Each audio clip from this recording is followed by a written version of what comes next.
Mr. Chancellor, I present to you Margaret Macmillan, a leading world scholar on history and international relations, and an insightful author whose work engages experts and is compelling to general audiences.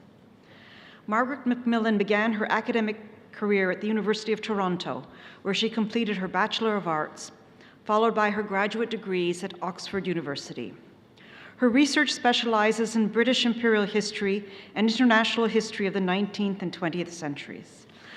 Shortly after completing her doctorate, Professor Macmillan joined Ryerson University's History Department, where she remained for 25 years. She became the Provost of Trinity College at the University of Toronto in 2002, and from 2007 to 2017, she was the Warden of St. Anthony's College and Professor of International History at Oxford University. Professor Macmillan currently holds academic appointments at both the University of Toronto and at Oxford. Madame Macmillan a remporté de nombreux prix pour ses publications, notamment pour son livre intitulé Peacemakers, the Paris Conference of 1919 and its Attempt to End War, publié aussi sous le titre Paris 1919, 6 Months That Changed the World en Amérique du Nord. Cet ouvrage lui a valu le prix Duff Cooper, le prix Hessel-Tiltman d'Histoire, la médaille d'argent du prix Arthur Ross et le prix du gouverneur général du Canada dans la catégorie Études et Essais.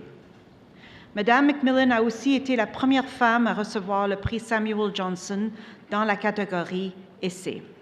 Son livre a en outre figuré parmi les choix de la rédaction du New York Times en 2002.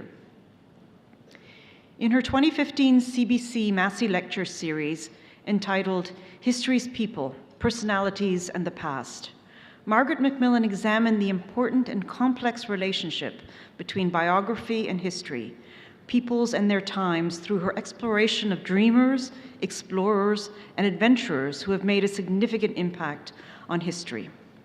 In 2018, Professor Macmillan went on tour recording her Wreath Lecture, a series directed by BBC Radio that invites a leading figure each year to enrich the intellectual and cultural life of its listeners.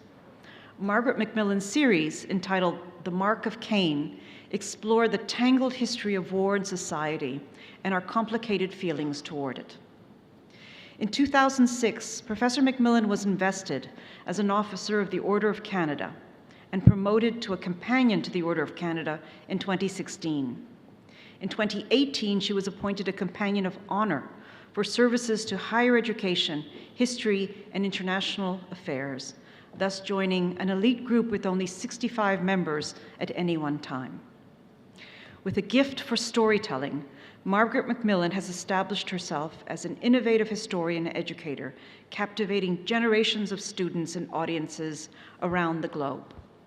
Mr. Chancellor, I present to you Professor Margaret Macmillan so that you may confer upon her the degree of Doctor of Letters, honoris causa.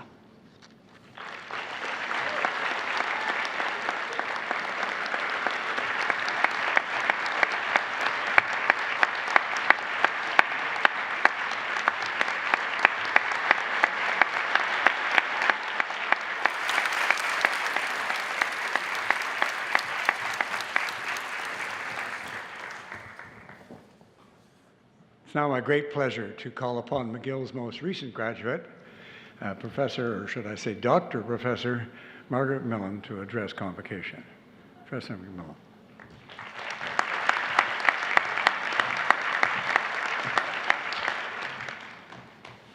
Mr. Chancellor, Principal, trustees of McGill University, and my fellow students from the graduating class of 2019, thank you all, and thank you especially to my fellow students for letting me share the day with you. You worked for your degrees. I've just been given one without any work, so you're the ones who deserve the credit, and many congratulations to you all. What always happens on these occasions is that you get advice about the rest of your lives. I remember my own graduation, which was at another university in another city, perhaps not tactful to mention its name here today.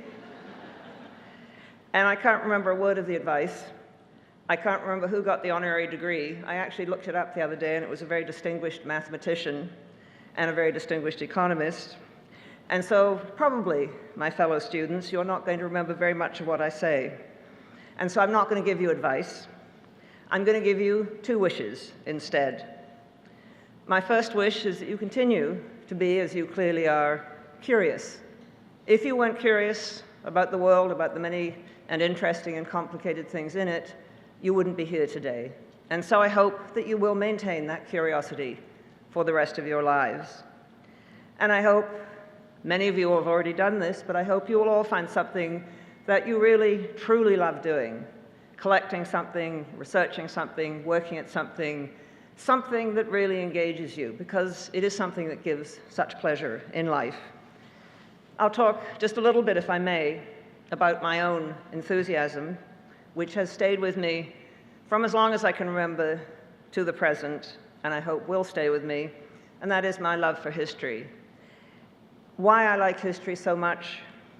Well, there are a number of reasons. I can give you the pompous ones, which say I like to understand the world in which we live, and that is important. But I start out by loving history because I'm curious, and because I love gossip, and I love things like Hello magazine. Most historians won't admit this, but I think we do. We're fascinated by people. We love the stories. We love the details, the color, the warmth, the oddities of the past. But I do think history is more than entertainment, although it is that. It is extremely important for understanding. We need to know, I think, where we've come from if we have any sense, or if we can have any sense of where we are today and where we might be going. We need to understand ourselves. We all tell ourselves stories about ourselves, which are sometimes true or sometimes only partly true. In Canada, we've tended to tell ourselves stories about what a very peaceful and gentle and kind people we are.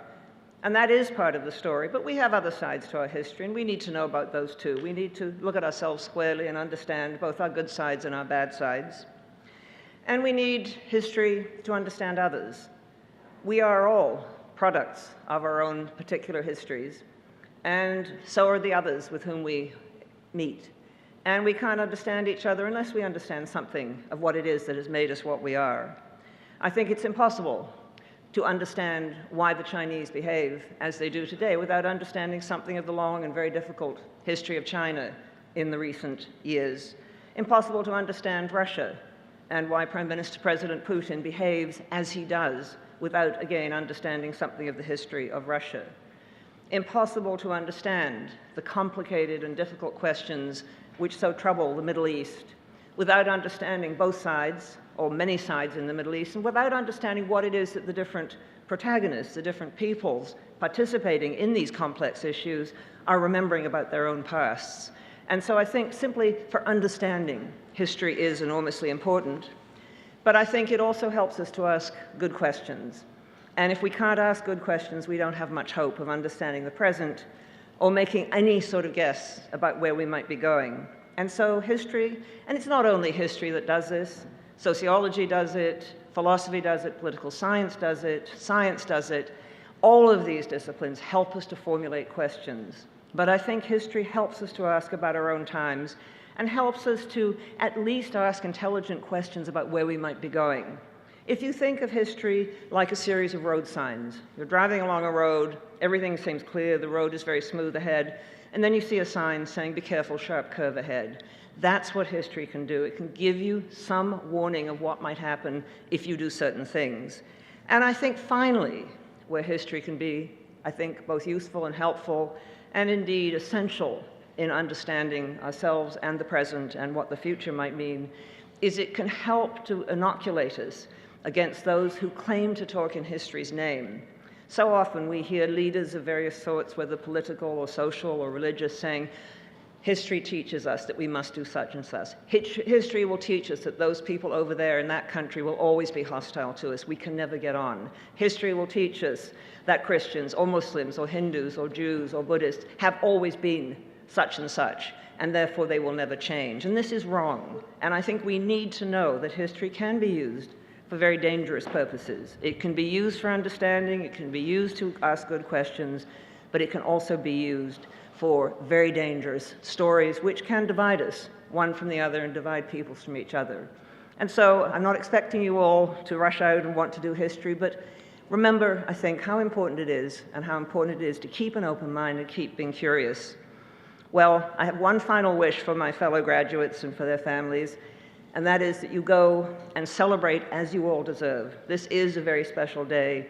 Félicitations, congratulations, have a wonderful day. Thank you.